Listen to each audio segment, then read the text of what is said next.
आजिज़ी ये बहुत बड़ी बात है। अल्लाह पाक इंसान को इज़्ज़तों से नवाज़े, माल से नवाज़े, मरातिब से नवाज़े, लेकिन आजिज़ी का दामन कभी भी नहीं छोड़ना चाहिए। आप देखिए शैतान ये कितना मुकर्रब था, लेकिन इसके ज़लील और रुसवा होने की जो वजह बनी वो तकब्बुर था, वो अना थी। शेख सादी रहमतुल्लाह अलैह फरमाते हैं तकब्बुर अज़ाज़िल राह खार कर्द बज़िंदान लानत गिरफ्तार कर्द, कि तकब्बुर ने शैतान को ज़लील किया, लानत के कैद खाने में गिरफ्तार किया। तो आजिज़ी इंसान को वो बड़ा बनाती है, मर्तबों से नवाजती है। तकब्बुर इंसान को ज़लील और रुसवा कर देता है। वो सुल्तान महमूद इसका एक वज़ीर था ना, और पहले तो वो खादिम था, फिर एक वक्त आया वो वज़ीर बन गया अयाज। तरक्की करते करते वज़ीर बन गया, था खादिम, लेकिन तरक्की करते करते एक वक्त आया कि वज़ीर बन गया, और साथ वाले जो थे उनको इससे हसद होने लगा कि ये तो खादिम था और आज तरक्की करते करते ये सुल्तान महमूद जो है इसका वज़ीर बन गया। तो तरह तरह के जो है वो उसके मुतल्लिक प्रोपेगंडे करने लगे। एक रोज़ सब इकट्ठे होकर सुल्तान के पास गए, जाके कहने लगे सुल्तान ये जो अयाज है तुम्हारा खादिम था, आज वज़ीर बन गया, ये इंसान अच्छा नहीं है। ये हर रोज़ जो है वो इसने शाही खजाने के अंदर एक अलग से कमरा रखा हुआ है, उसकी चाबी भी इसके पास होती है, किसी को उस कमरे में जाने भी नहीं देता। और ये करता क्या है कि आपके शाही खजाना जो है इसमें से माल खुर्द बुर्द करके उस कमरे में जमा करता है।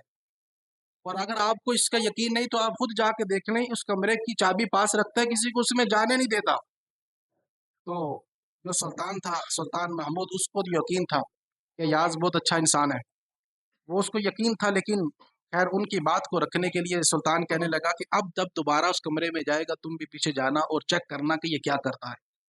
अब अगले रोज फिर वो अयाज दूसरे दिन उस कमरे में गया, थोड़ी देर रहा और बाहर आया। जब उस कमरे में गया तो फौरी तौर पे वो जो प्रोपेगेंडे करने वाले थे, वो जो हसद करने वाले थे, वो पीछे गए कमरे में। सुल्तान महमूद उसको बुलाया, उसने आके देखा कमरे में, उस कमरे के अंदर फटे पुराने कुछ एक दो सूट पड़ा हुआ है और पुराने चप्पल हैं। लोगों ने देखा, सुल्तान ने देखा तो हैरान हो गई कि इस कमरे में तो कुछ है नहीं। तो सुल्तान कहने लगा याद बताओ तुम इस कमरे में रोजाना आते हो, थोड़ी देर गुजारते हो फिर चले जाते हो, तुम इस कमरे में करते क्या हो? लगा बादशाह आपको पता है कि मैं एक वक्त था खादिम था, गुलाम था, और आज मैं वजीर बन गया हूँ, लेकिन मैं अपने माजी को नहीं भूलता।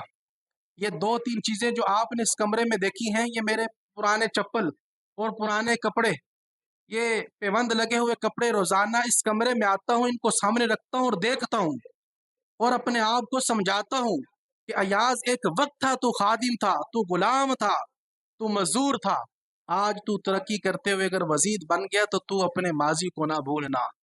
इन चीजों को देख के मैं अपने आप को समझाता हूँ ताकि मेरा दिल आजिज़ी करने पे लगा रहे, तकब्बुर ना हो, अना ना हो। तो ये समझाने के लिए कि इंसान आजिज़ी करता है तो अल्लाह पाक उसको और मरातिब से नवाजता है। और यही हजरत ख्वाजा गरीब नवाज रहमतुल्लाहि ताला अलैह आप फरमाते हैं कि अल्लाह पाक का वो दोस्त है कि जिसकी आजिज़ी ज़मीन जैसी हो।